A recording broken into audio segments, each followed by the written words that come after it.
Okay, we can begin now. And I did promise for this evening's talk to discuss the other types of meditation other than the breath meditation, anapanasati, and also metta meditation.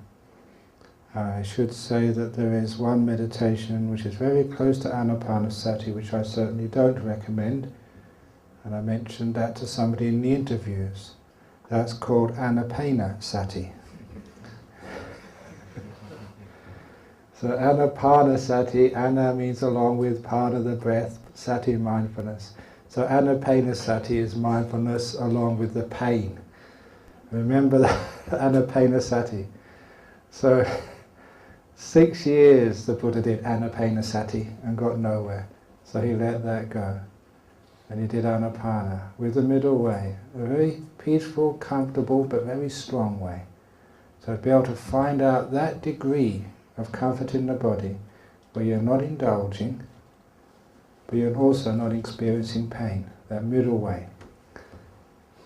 But the main object of meditation I wanted to talk about, because quite a few, especially of the monks, have mentioned it, is Asubha. This is the meditation on the loathsomeness of the body. And this is very much a monastic type of meditation, but you know, the upasakas, upasikas, they want to keep up with the monks and the nuns. They also want to become so ones and arahats, so they also want to try and do whatever the monks do.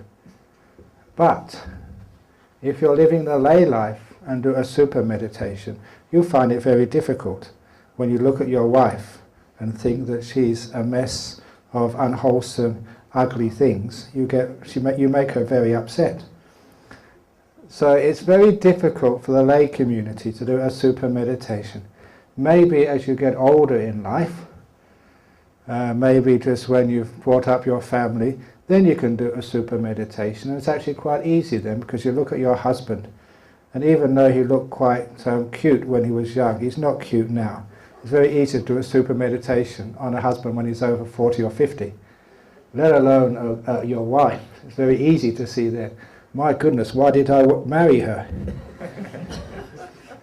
And that's an interesting question.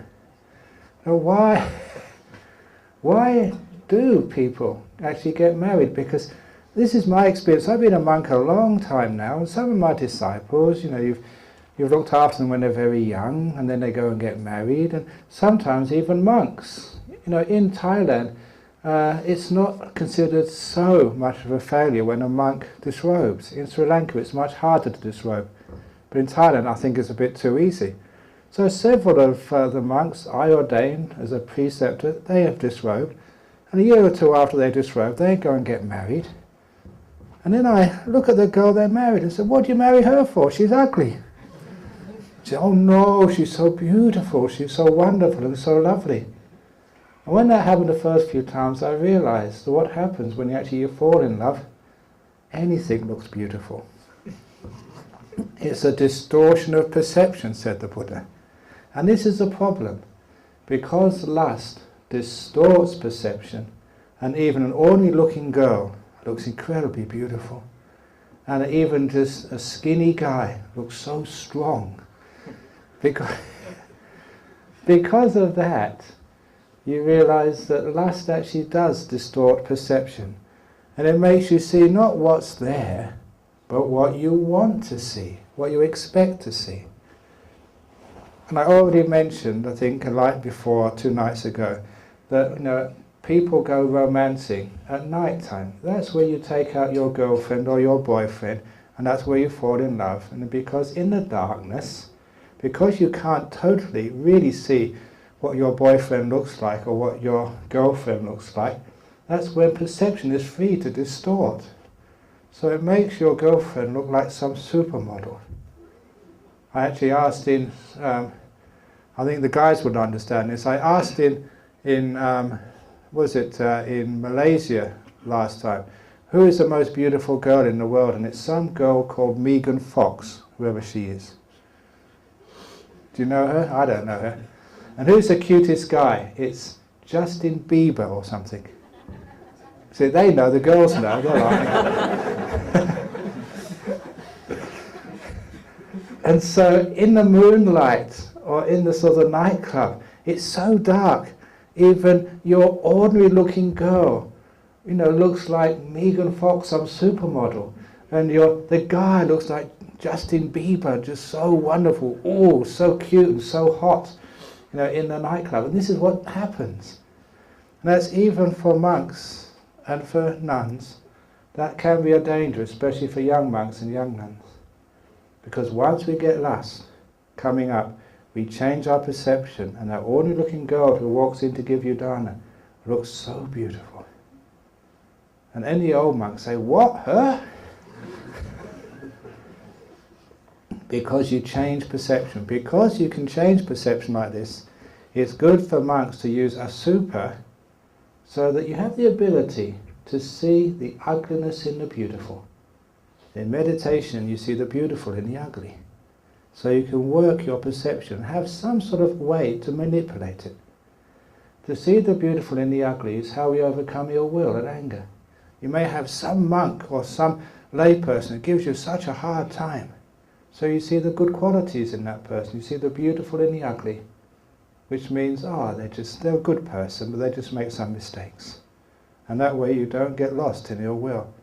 In the same way, we also learn how to perceive the ugly and the beautiful, so we don't get into lust. Now, the standard way of doing that is actually to look at the parts of the body. There are 31 parts in the suttas, 32 parts in the commentaries. But I've done that so many times, and so many other monks have done that, and frankly, according to my experience of being a monk for a long time, that doesn't work very well. I've known many, many monks who've contemplated the 32 parts of the body for about 3 or 4 years, left the monkhood and got married 1 year later. They've contemplated all these parts of the body so much they start to own one. And they say, well, all these things are parts of the body. Yes, but the way they're put together is so luscious and lovely. That's the problem. So doing the 31 parts of the body, yes, sometimes it can help. Which is why, we have all these funny stories, what we do as teaching young monks. When you are a young monk, the first thing you do, I'm sure this happens in Sri Lanka as well, the Samanera ordination, you give the 5 kamatanas, Kesa Loma Nakadanta Tacha. And of course, when I was given that as my novice ordination, many, many years ago, I wanted to find out why. What are you supposed to do with Kesa Loma Nakadanta Chacha? That's hair of the head, hair of the body, nails, teeth and skin. It was only a long time afterwards I started to reflect on this and realised these are the 5 parts of the body which are on the outside. And all the other ones are inside, you can't really see them. And when you look at it, Kesa and Loma, hair of the head and hair of the body, what you see, you may see this beautiful blonde girl or dark-haired girl, whatever you like, see a beautiful hair. What are you seeing? It's all dead matter. Because as a scientist, I know the roots of the hair are actually under the skin, you can't see them. Or you see this really hunky guy with a nice beard and a nice moustache. That's all dead. Because the roots are underneath. And the same, if you notice, with the nails and the teeth, that's all dead. The roots are inside. Ask a dentist. This is dead matter. You hold a match to it, it doesn't hurt it at all, because this is dead. And the nails, that's dead. The live part is just under the surface. And as for the skin, you should know this from biology, as doctors here, the outside of the skin is all dead, it peels off. That's where you get the dust in the house. The live part of the skin is about 1 millimetre or 2 underneath. So actually when you're seeing somebody, hair of the head, nails, teeth, skin, that's all dead stuff. Who would want to kiss dead stuff? Or even touch dead hair? That's really yucky, that's really weird. So I teach that. All the monks I see here, I all see dead stuff. All the bhikkhunis and the women out there, all I see is dead hair and dead skin and dead teeth. When you're laughing, I see just dead stuff.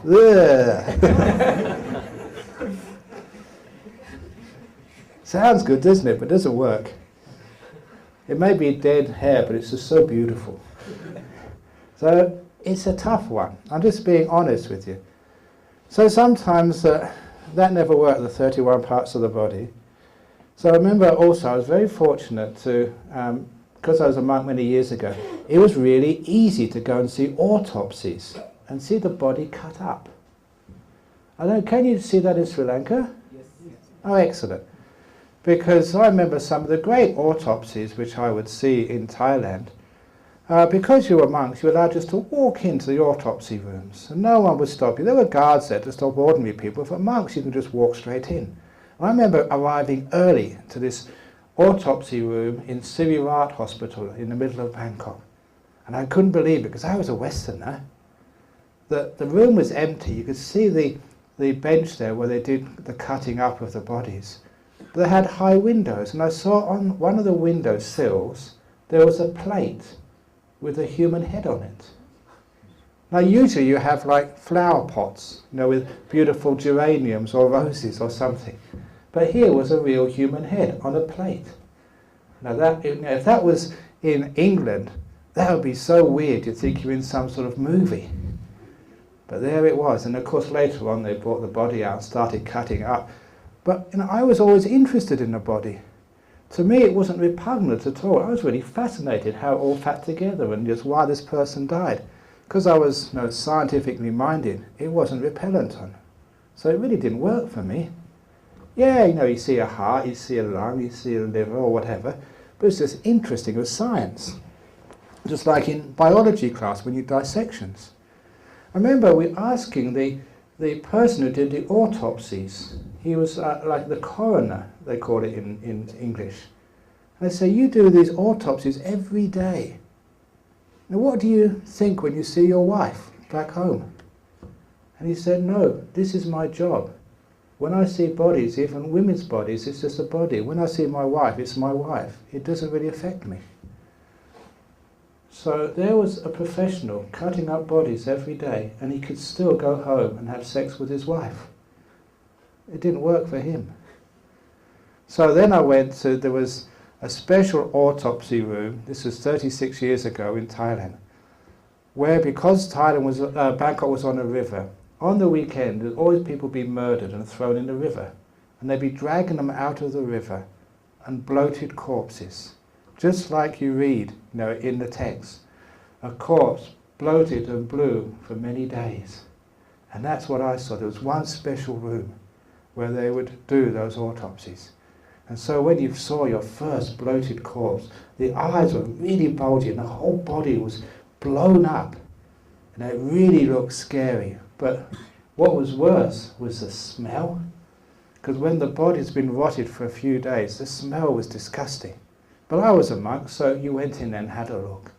And when the doctor came in, I'm sure that the doctors who did the autopsies on bloated corpses must have done something wrong, and this was their punishment to do this particular autopsy.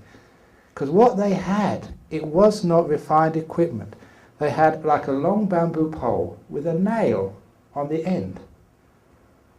And what they did, it was a long pole because the doctor stood as far back as he could, and he popped the body with the nail. Because of all the gas which was inside, which made it bloated, and this yucky stuff just spat up onto the ceiling. And the smell just, I was a tough monk, I couldn't stand that. You reeled back. It was the most disgusting smell I've ever smelled in my life. And so that was good. That was interesting. But even so, I looked at beautiful girls and they weren't bloated yet, so she would do. It didn't work again. So, all the theories, weren't really working. But then I looked, what does it mean, Asubha? It means impure, not perfect. And it was when I understood the word Asubha, what I did, and this one actually did work. As a young monk, if a beautiful young girl came into the monastery, I would look for her imperfection. I looked for some pimple on her skin, or some smell under her armpits, or whatever it was. And you do the same with boys too. Because I remember as a young man, You wanted to see your girlfriend as beautiful, as perfect. And what lust did, it would not see the faults in her. You would see her as, again, the supermodel. As a girl, you look at your boy as strong, perfect, you'd be in denial to all his faults. So all you needed to do was to find that first fault in that girl, the pimple, the defect, and that was all that was necessary to stop the lust. She wasn't perfect enough. She had a fault. It was like buying a car and there was a scratch on it. No, I won't take that one. I'll wait for another one to come in next week. So seeing the defects was what helped me with Asubha. Because once you saw the first defect, it was easy to see the second, the third, the fourth. And no, she wasn't good enough. So that's for you young monks, there's quite a few here. If you really are committed to the monastic life, then try that, Asubha, seeing the imperfections in that person. Or young ladies want to live the monastic life, see the imperfection in that guy. And then you don't want to buy. It's spoiled goods. And who wants to go to a shop and buy, say, a teapot with a crack in it? You don't want it. So that really helped me quite a lot with Asubha, which meant that whenever I liked, I could control my lust. I could see someone, I see she looks beautiful, but you get close, you see her pimples or some defect.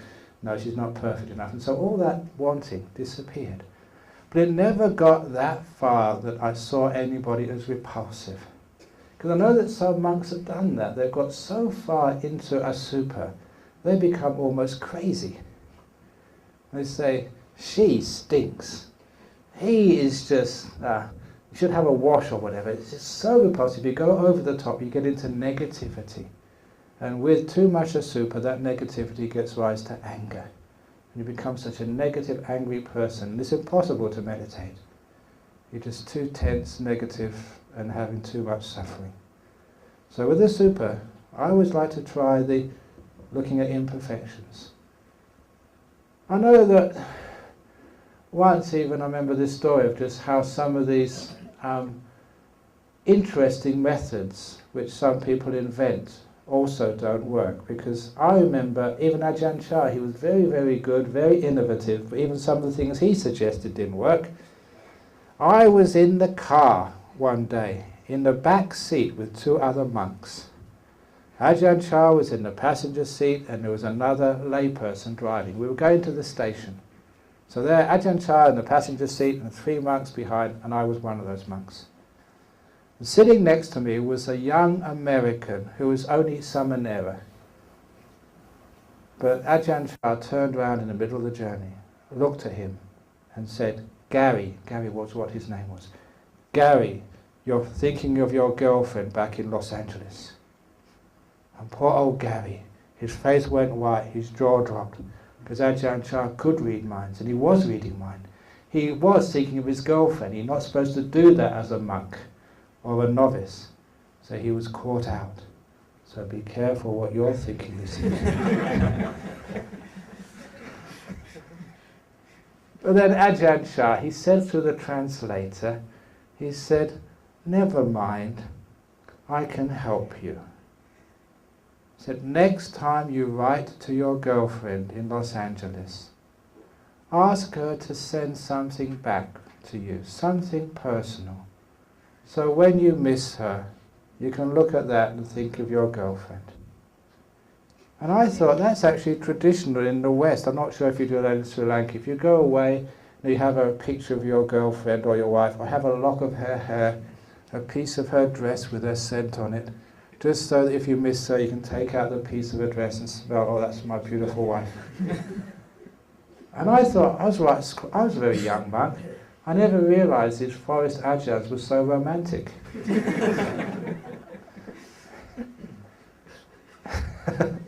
Those of you who know the story know what's coming next. But then Ajahn Chah said to the interpreter, no, don't ask for a lock of her hair or a piece of her scented dress. Ask her to send you a little bottle with her feces inside. You can't get more personal than your girlfriend or your wife's feces.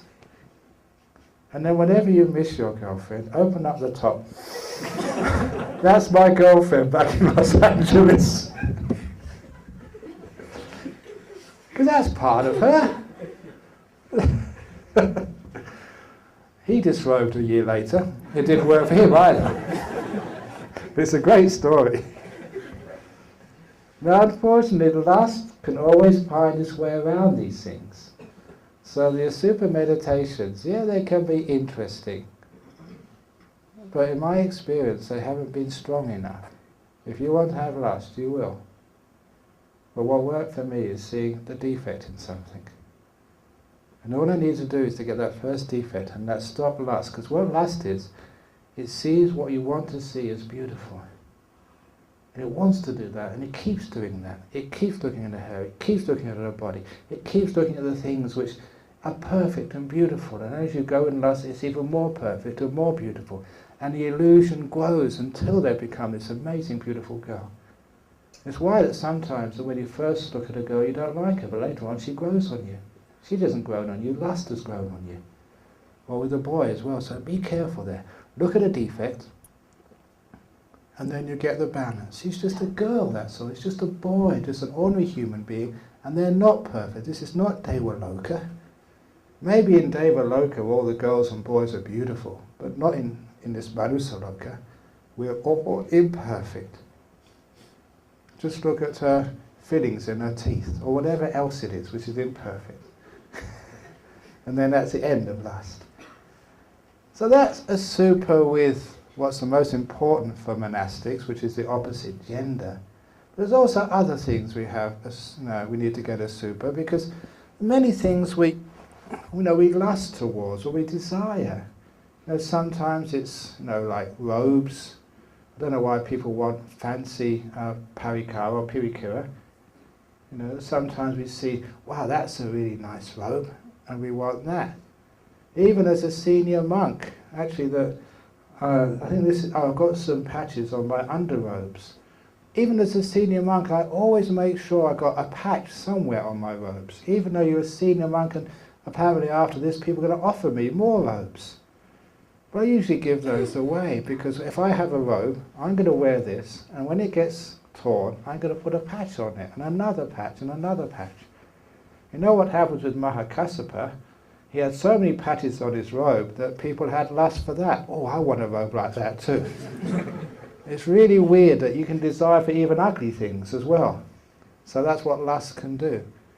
So whether it's your pirika, remember this is just for covering your body, just for looking after yourself. So it's not to do with having the perfect, beautiful bowl or the perfect, beautiful shoes or whatever else. It's just to be used. Who cares what it is? So please, monks, live simply. Patch your robes. Don't worry what colour your robes are, as long as it's the right colour according to Vinaya. Don't worry about just the bowl or other stuff you have, or your umbrella, what colour it is. Just practical simplicity. Otherwise, I've seen monks have that spiritual materialism for their requisites. Keep it simple. And if you have desire for requisites, for nice robes, they're the ones who should actually start to use simple robes or more patch robes, and see the danger in these things. Or sometimes people want to be famous and be like a monk who goes on TV. Look, take it from myself or Venerable Panyasiri. Going on TV is a lot of suffering. I went on TV once in Australia that had to go on a news channel to get interviewed. And this was many years ago. And when I went into the studio, they said, you have to go to makeup. I said, I'm a monk, do I have to? Yes. And the worst thing, there was another monk with me. And as he was watching, this oil and powder put on my face, he was laughing and ridiculing me. It was so embarrassing. It was one of the most embarrassing times of my life as a monk. I was a male. Males don't like makeup, and monks even worse. So it's a lot of suffering. Do not be famous. But sometimes we want to be famous, we want to be popular. Look at the defects in that, and then all your lust and desire disappears. So whatever else you like, you want. Look for its defect, and that's Asubha. And that means it will take away much of your craving. And when it takes away your craving, then you're free, you're at peace. To me, that's the job of Asubha. To see imperfections, to cut the craving, but not to give rise to aversion, to ill will. So Asubha should be a balancing. A lot of times you don't need to do Asubha. You're peaceful, you haven't got any craving. We're not sort of, in the middle of a sort of the town here, so people don't come in here with beautiful clothes, and there's not really much room for lust. So you don't really need to do Asubha all the time, but it's there for you in case you get sort of attracted and get into lust. So it's always used as a balance, as an antidote. So you don't take the antidote for snake venom unless you've been bitten by a snake. So if you've been bitten by lust, then take the antidote of Asubha. Maybe you can train in Asubha just so you're used to taking the antidote, but you don't need to overdo it. So that's why I don't do much Asubha and don't encourage too much. A little bit, but not too much. Now the other meditation, which is very common and some people have mentioned, is Kasina meditation. There's an alternative to the breath meditation. That's where you have a disc of light. I know there is like the other kasinas, like the fire kasina, water kasina, or things like that, but what you need to do there is be able to visualize. Literally, again, as I said the other day, to imagine. So, you use the external object over there so you can imagine the object inside. Some people can do that very easily. Some people find it difficult to visualize. I know many Australian monks, they've ordained in the Tibetan tradition, and that's their main meditation. They have to visualize these very, very complicated images of green Tara or mandalas. And you ask them, can they do it? They said, no, we can't. Can you please teach us breath meditation? So many of the Tibetan, these Westerners who are trained in the Tibetan tradition, they asked to do Theravada Anapanasati because it's so difficult for them to visualize.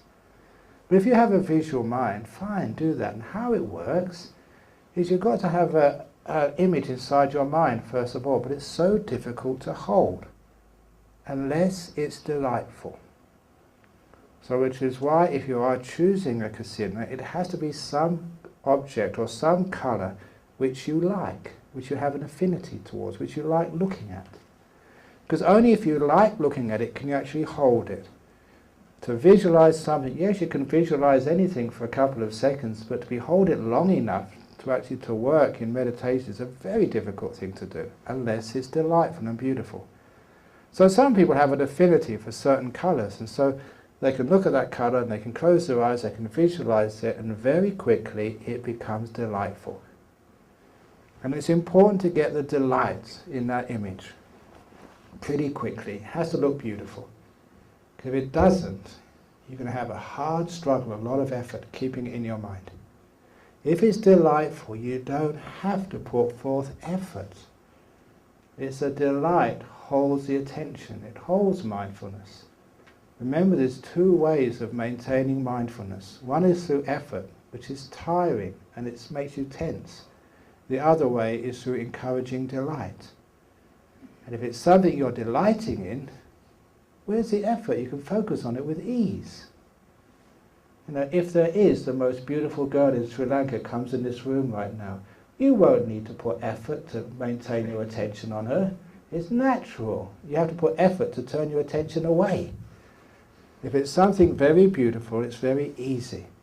I remember actually a couple of times I've given retreats and supermodels have been on my retreat. The first time was in Perth.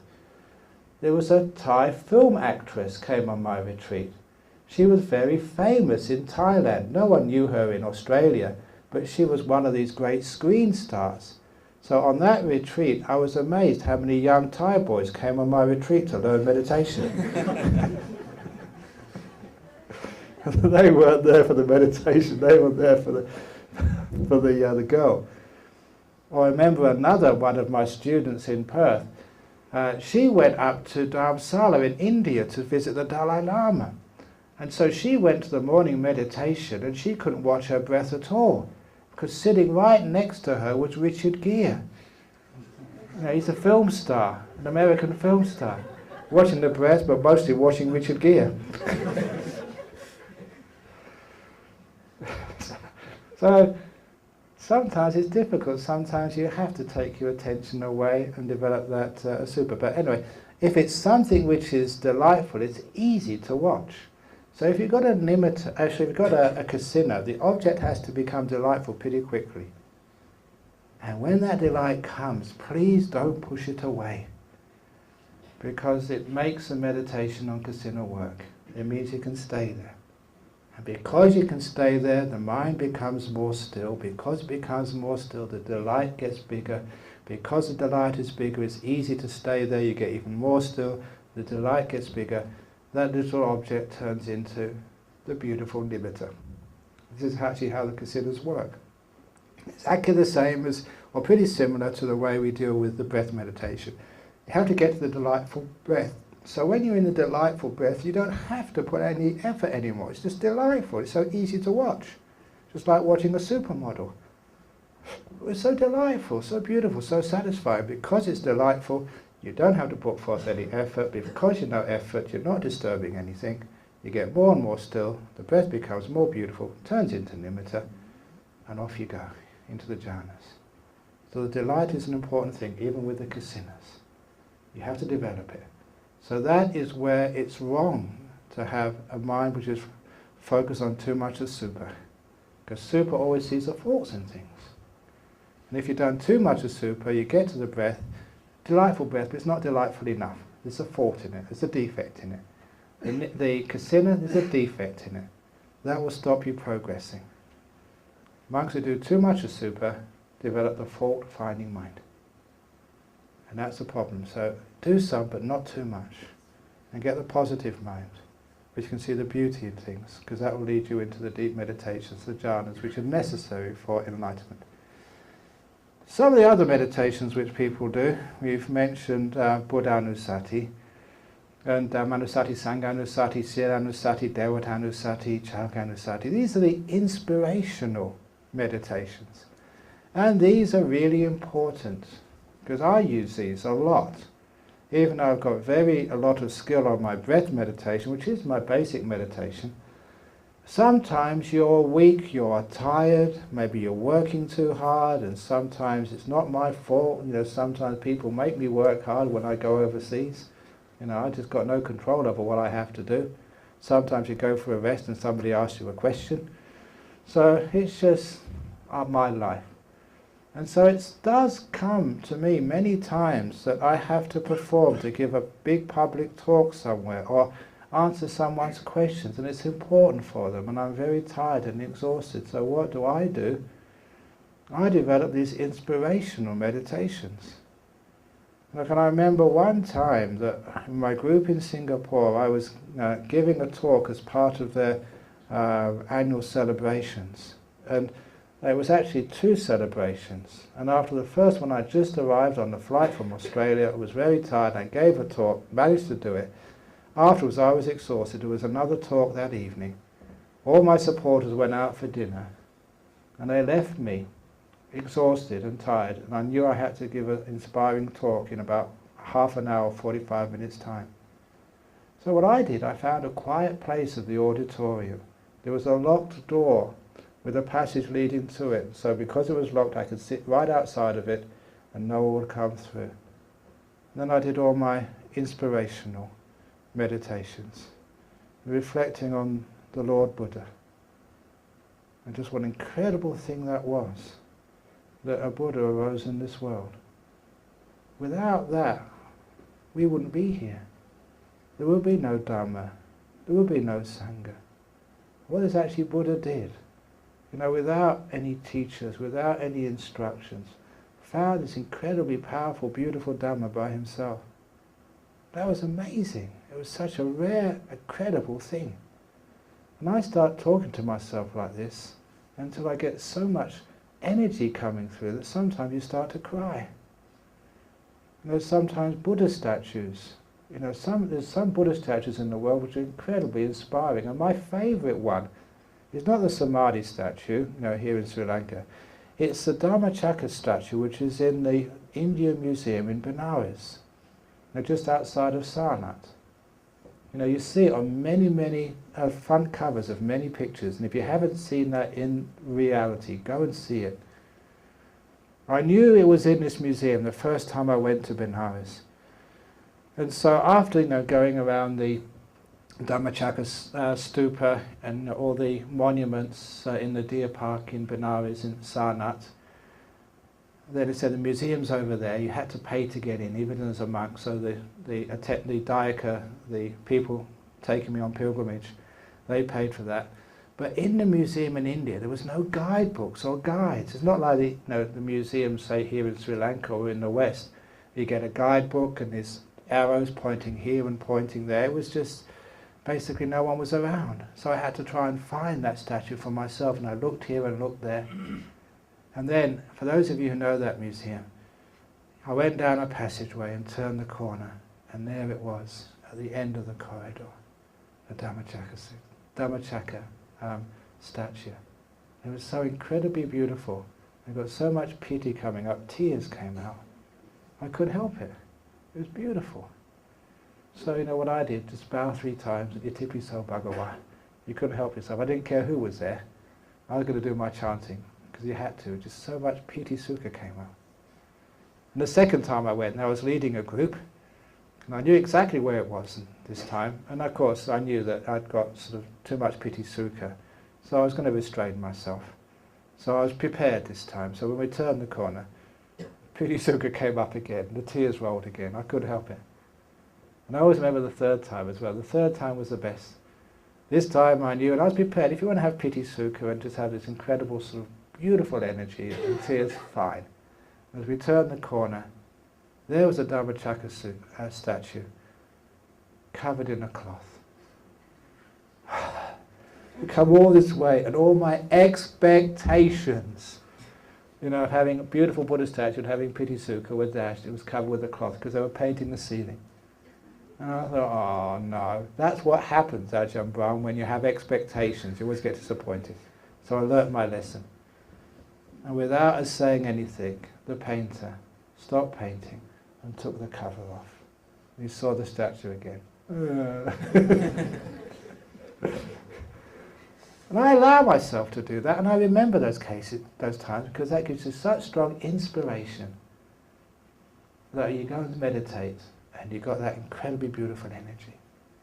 Inspiration in the Buddha and his qualities. And sometimes statues are so beautiful, so perfectly executed, they just give you that serene, blissful, peaceful compassion which the Buddha had. And that's for me the best. If you haven't seen it, please go and see it. It's perfect, like it was made by some devas somewhere. So that's my favourite Buddha statue. But sometimes, if that doesn't work, I reflect upon the Dhamma. It's incredible what the Buddha taught. You know, whether it's the Dhammaloka Sutta or the Anatta-lakkhana Sutta, your favourite suttas, you reflect upon them and how powerful they have been. Those teachings have enlightened millions of people through the ages, in all lands, all genders. It's incredible the power of that Dhamma. So I start reflecting on what it's meant for me, and just incredible amount of suffering it's taken away. Lifetimes of suffering. Sadhu, sadhu, sadhu, sadhu. You get so inspired. You let that inspiration come up. You not only allow it, you generate it, you encourage it till it gets really, really strong. And then all my tiredness or negativity is totally gone. Then you meditate and have a wonderful time. As I mentioned this morning about Ajahn Chah teaching the Dhamma. You know, sometimes people can teach the Dhamma, and it sometimes really hits you hard. It's just so beautiful. And maybe just 1 or 2 words, and then you see them, understand them, and you get so inspired.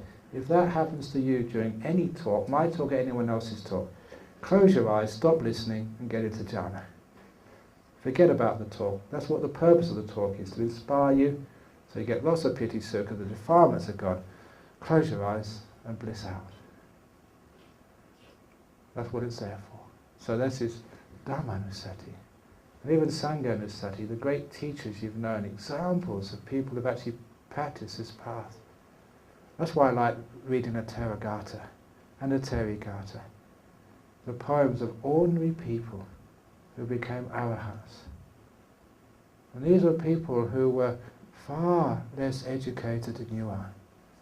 People who had far less parami or spiritual qualities than you have. You're very fortunate. You've been born in a land like Sri Lanka, a healthy body, great education, well fed, looked after.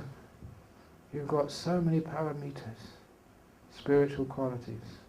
And these were people who had hardly anything. Prostitutes, Badali the dwarf, the hunchbacks.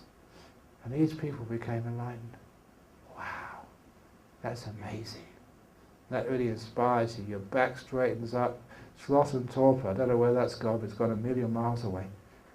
And then you've got energy, inspiration. It's important to gather that inspiration. That's what things like Buddha-nusati, Dhamma-nusati, Sangha-nusati are there for. But one of the ones I really get off on is Chaga-nusati. Because I do a lot of giving. I really sort of do a lot of serving. You can see just how I work. And you don't think that, in a couple of days you go back to Perth and you can take a rest. Ha ha ha. I keep on working when I get there. Venerable Pandisiri knows this. He works so hard. All the translations he's been doing here. There's an incredible amount of work you've been doing. You're so fortunate to be able to work so hard for the Dhamma. Because when you do things like that, and you reflect on it afterwards, how much you've sacrificed and given, you get this incredible energy coming up. And that's what I often use if I'm exhausted. You're really tired, you've got to go on the TV in 10 minutes. Gee, what am I going to do? What am I going to say? Forget about that. What have I been doing today? How much Dhamma have I taught? How many people have I inspired? What have I actually served? The gift of Dhamma is the greatest gift. Dhamma dana is the highest. That's what I've just done. Ooh! And I get all this energy surging in me, and all the tiredness disappears. The Buddha said it's one of those sequences in the Anguttara Nikaya. And if you can practice Dhamma Veda and Atta Veda, Dhamma Veda is inspiration on the Dhamma, inspiration on the meaning. It gives rise to piti, this beautiful joy. And the piti gives rise to passaddhi, especially the tranquility of the body. You can sit very still, all the aches and pains in the body vanish. And that gives rise to sukha, beautiful bliss, a peaceful mind. And that gives rise to samadhi, to stillness. These are the sequences which you see again and again and again in the suttas. From inspiration you get piti, from piti passaddhi, tranquility, passaddhi sukha, sukha sukhino jitang samadhyati. From happiness the mind becomes still. I haven't mentioned that enough, that particular phrase. When I first read that, that again hit me hard. From happiness you get samadhi, not from pain. Now you understand why I try to teach a happy path into samadhi. Get joy, get happiness, get inspiration. Because the Buddha said, Sukhino jitang samadhyati, the happy mind becomes still, not the unhappy mind. So when you develop that happiness, you get stillness, you get jhanas. And again, you know the rest of the sequence. From samadhi you see things as they truly are, and then you get the enlightenment, and vimutti eventually, and then vimutti jnana, the knowledge of enlightenment. So this is the path.